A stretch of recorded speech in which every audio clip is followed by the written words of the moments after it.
Globo Esporte. Oferecimento Adres. Esporte é saúde. Adres. Paixão por você. Ligue já.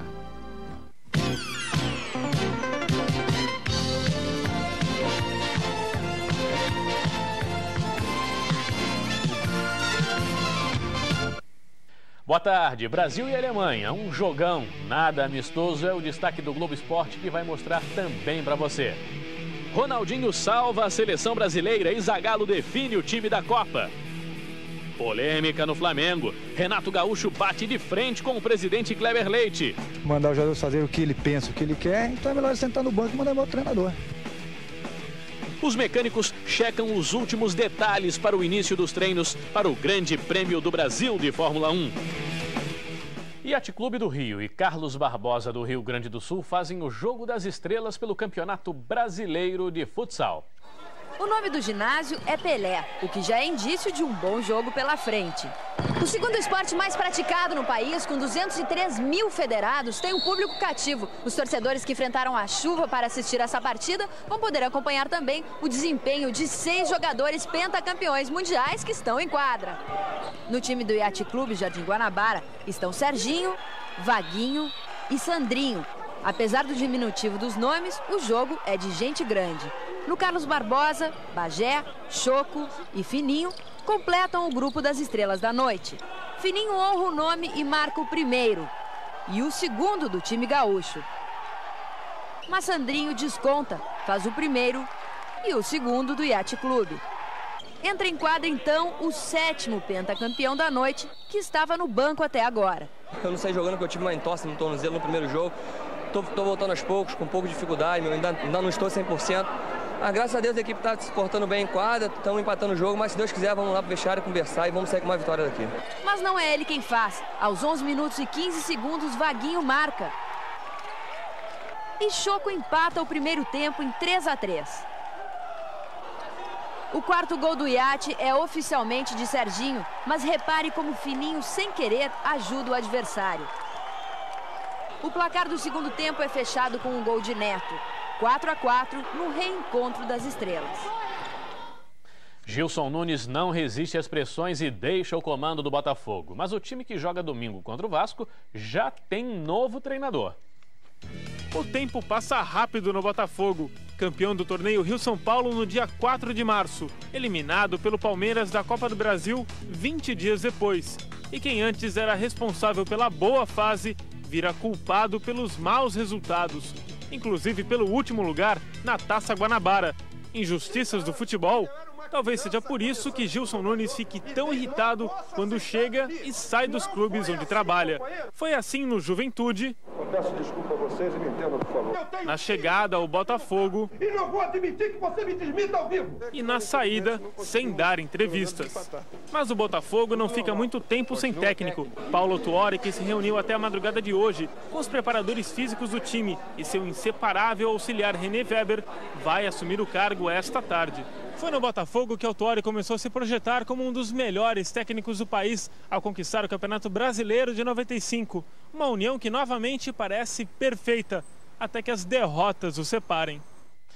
Lúcio e Atirson por Caio e Marcos Assunção. As diretorias do Flamengo e do Santos estão negociando um troca-troca até o fim do ano. O Flamengo aceita a transação desde que os preços dos passes não sejam fixados. O empréstimo pode ser definido ainda hoje. No próximo bloco, Guga é eliminado nos Estados Unidos. E mais, os primeiros roncos dos motores agitam o Autódromo de Interlagos. 98, oferecimento Guaraná Antártica. Presunto Seara. Cerveja Antártica. Ipiranga. E Havaianas.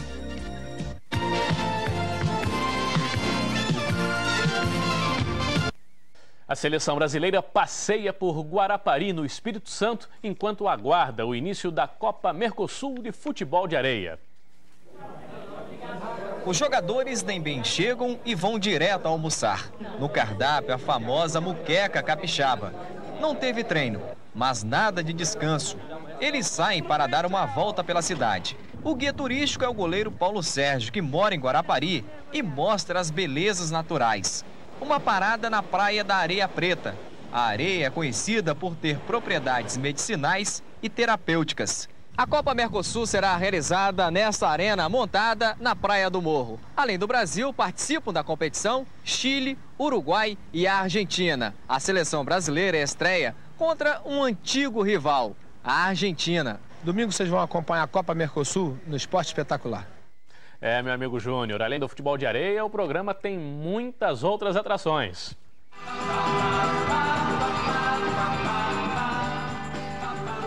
Mais um capítulo da série Os 25 Jogos do Tetra. O mestre Didi enfrenta o antigo parceiro Zagallo. Brasil e Peru na Copa de 70. Os 3 brasileiros que viraram astros do futebol em Xangai, a maior cidade da China. Juninho, a luta de um craque para voltar e jogar a Copa do Mundo. Domingo, no Esporte Espetacular, às 9 da manhã. Faltam 3 dias para o Grande Prêmio do Brasil de Fórmula 1. No Autódromo de Interlagos já está todo mundo de olhos bem abertos. Esta quarta-feira foi de olhar a Fórmula 1. Os olhos da equipe de Barrichello, a Stewart, se voltaram para o cronômetro. A equipe ensaiou a parada no box. Pedro Paulo Diniz fez o circuito a pé para ver os detalhes da pista. O fiscal da Comissão Técnica da Federação Internacional de Automobilismo, Charlie Whiting, fez o mesmo de carro. Ele pediu 4 pequenas alterações para aumentar a segurança dos pilotos. O primeiro carro a rodar em Interlagos foi uma Williams, de Gerald Frentzen, mas empurrado. A Williams foi a primeira equipe a levar um carro para a pesagem. Este kartista de 15 anos ficou vidrado diante da Ferrari. Quase se via a cor da escuderia dentro dos olhos dele. Pode não vencer, mas pela beleza já me encanta bastante. A emoção maior, no entanto, chegou pelos ouvidos, quando a McLaren ligou o primeiro motor em Interlagos. Fico louco quando vejo esse barulho, muito contente. Não tem nem o que falar, né, bicho? Dá muito arrepio.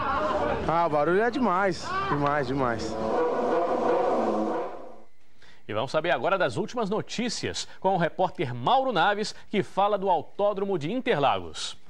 Neste momento, o inspetor da FIA, Charles Winters, está fazendo a vistoria oficial da pista de Interlagos. Como não há grandes problemas, ainda hoje ele deve liberar o autódromo para o GP Brasil. Interlagos viveu hoje uma manhã muito barulhenta. Já estão montados os carros das 11 equipes e os mecânicos agora trabalham nos motores. Ainda hoje, a Ferrari deve apresentar um protesto contra o sistema de freios utilizado pela McLaren. Caso o protesto seja aceito pelos comissários técnicos, vai obrigar a McLaren a recorrer. Nesse caso, a decisão final só seria tomada nos tribunais da FIA em Paris, mas isso daqui a alguns dias. Quer dizer, o resultado oficial do GP Brasil pode ficar sub júdice por alguns dias. Mauro Naves, de Interlagos, para o Globo Esporte. O brasileiro Gustavo Kirten foi eliminado nas quartas de final do torneio Super 9 em Key Biscayne, Estados Unidos. Guga enfrentou o britânico Tim Henman, que vinha de uma vitória sobre o número 2 do mundo, o tcheco Peter Korda. Henman estava num dia inspirado e comandou o jogo. Já o brasileiro, irritado com os erros, chegou a jogar a raquete no chão e pisar nela. Henman venceu por 2-0 parciais de 6-2 e 6-4.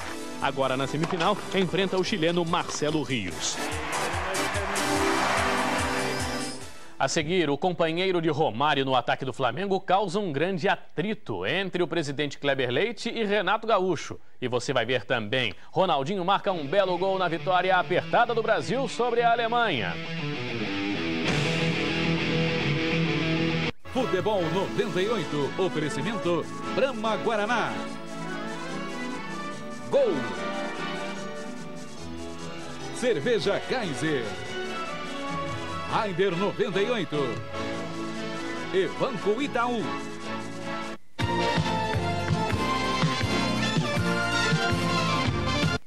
O companheiro de Romário no ataque do Flamengo gera uma crise entre o presidente Kleber Leite e Renato Gaúcho. O dirigente não quer Renato ao lado do baixinho. Renato, claro, discorda e com veemência.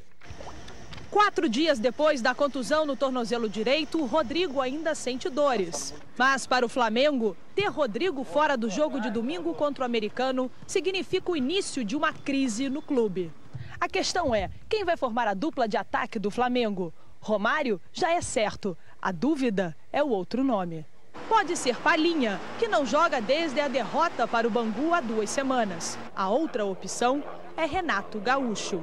Toda a equipe tem que ter um jogador que tenha esse tipo de experiência. E aqui nós temos o Renato para isso.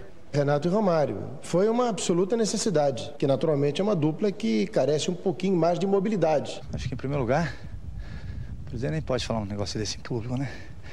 Em segundo lugar, ele falou dando uma opinião dele. Só que quem comanda aqui é o professor Joel. O presidente tem direito de explanar tudo aquilo que ele pensa. Agora, isso não diz nada.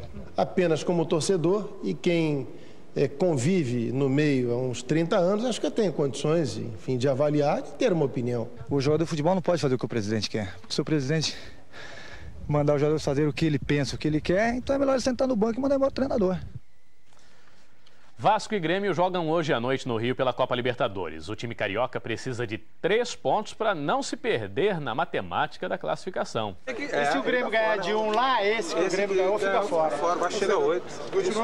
O Vasco faz contas. O time precisa de 7 pontos em 3 jogos para se classificar. Contra o Grêmio, o técnico Antônio Lopes sabe de onde vem o perigo. A gente tem que ficar atento porque eles têm bons cabeceadores, né? Tem o Guilherme que fez o gol lá, que é esperto no alto, um jogador que sabe cabecear. Lopes quer o Vasco marcando e marca em cima até os atacantes. Aqui o melhor ataque é a defesa. Cair aqui você vem, cair aqui você vem, tudo contigo. Além da marcação, o Vasco tem outro trunfo. O lateral Vitor tem 25 anos, mas é um veterano em Libertadores. Tenta o 4º título, já foi campeão 2 vezes pelo São Paulo e 1 pelo Cruzeiro. E ele sabe o que é preciso para ter sucesso na competição. O mais importante é você ter a união, principalmente, né? O Grêmio, bicampeão da Libertadores, parece conhecer bem essa receita, mas não mete medo nos vascaínos. Para eles, os gaúchos só têm uma qualidade. Força, só força.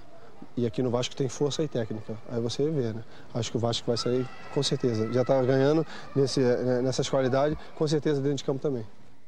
A força do Grêmio acaba causando um curto-circuito no último treino em Porto Alegre. Luiz Carlos Goiano se desentende com o técnico Sebastião Lazzaroni. O Grêmio está em guerra. Goiano, o exemplo máximo desse espírito guerreiro do time, tem até que ser agarrado. Ele se irrita com as cobranças do técnico Sebastião Lazzaroni.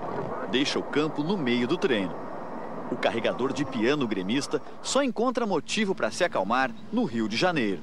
Agora eu vou dedicar uma música para o Goiano, que é o tema do Titanic, que é a música mais moderna, mais bonita que existe atualmente, que é justamente para o nosso amigo Goiano afundar o Vasco.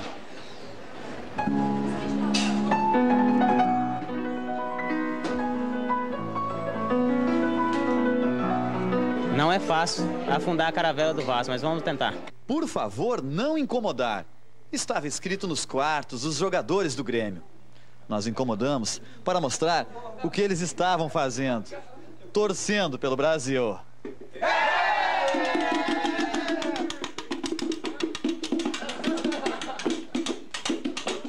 Qualquer semelhança do puxador da brasileira torcida do Grêmio com um dos zagueiros da seleção não é mera coincidência. O zagueiro Jorginho é irmão de Júnior Baiano. O Brasil vence e para vencer o Vasco, o Grêmio fica com o coração batendo a 1000.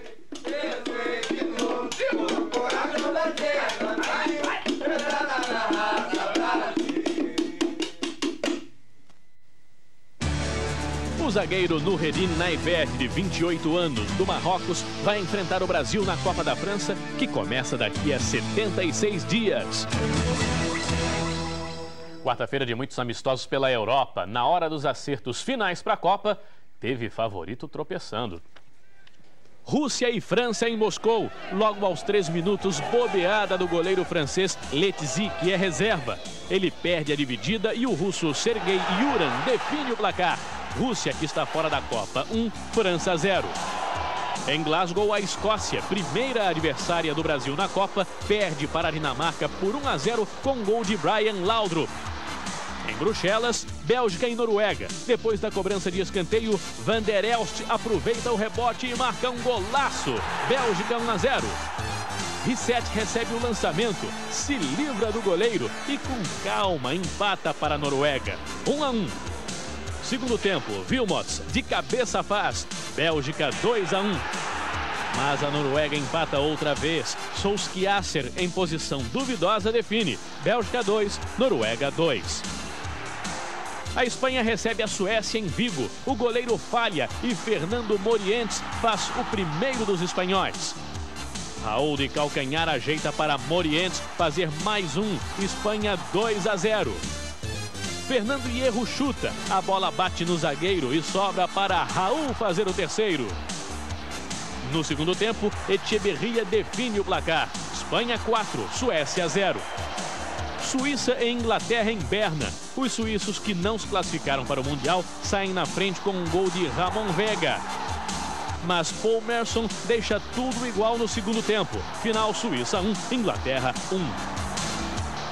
O Brasil vence o amistoso mais importante do dia. A seleção não mostra um futebol de conjunto, mas derrota a Alemanha graças ao talento individual dos 2 melhores jogadores do mundo. Era para ser um dia de descanso, não de correria, mas de novos tempos, alguns reservas estavam no batente. Mas o técnico Zagallo desfilava uma cara satisfeita de quem decidiu e acertou na decisão. Foi bem, né? Foi muito bem, muito bem, muito bem. Foi como o segundo homem, foi como o primeiro, foi como o terceiro, foi como tudo.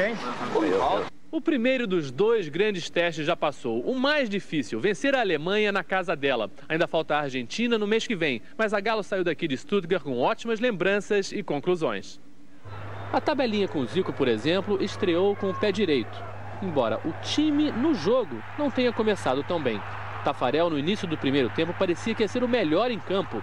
Os alemães estavam mais fortes e da força passaram à violência. O que fez eles murcharem um pouco foi o gol de César Sampaio, uma cabeçada no ângulo depois de um córner em cima dos grandes alemães. Que os jogadores alemães se perderam um pouco ficou claro quando o veterano zagueiro Köhler saiu da defesa como um louco, tentou acertar Rivaldo e, para não perder a viagem, pegou Cafu. Foi expulso e contra 10, o jogo ficou ainda mais tranquilo. Com exceção do técnico Zagallo, que no lance foi um verdadeiro atleta, deu um salto triplo. Mas no segundo tempo foram os brasileiros que abusaram das faltas. E Dunga, que já tinha um amarelo, conseguiu convencer o juiz a lhe dar o vermelho. 10 contra 10, o Brasil ainda vencia de 1-0 e os jogadores estavam tentados a acreditar que o jogo estava ganho. Mas os alemães pensavam diferente. E numa falha de Aldair, que escorregou, Kirsten empatou, 1-1. Os 2 times buscavam vitória que ninguém merecia, mas o Brasil, na verdade, tem mais talento. E os 2 melhores jogadores do mundo combinavam para uma grande jogada. Roberto Carlos passa, Ronaldinho entra e faz. 2-1. Faltavam 2 minutos para acabar. E mesmo sem ser uma grande atuação, a vitória deu mais confiança à seleção num momento tão importante. Uma boa tarde a todos. Aí Ronaldinho, driblou o goleiro, bateu, é gol, é gol, é gol, gol!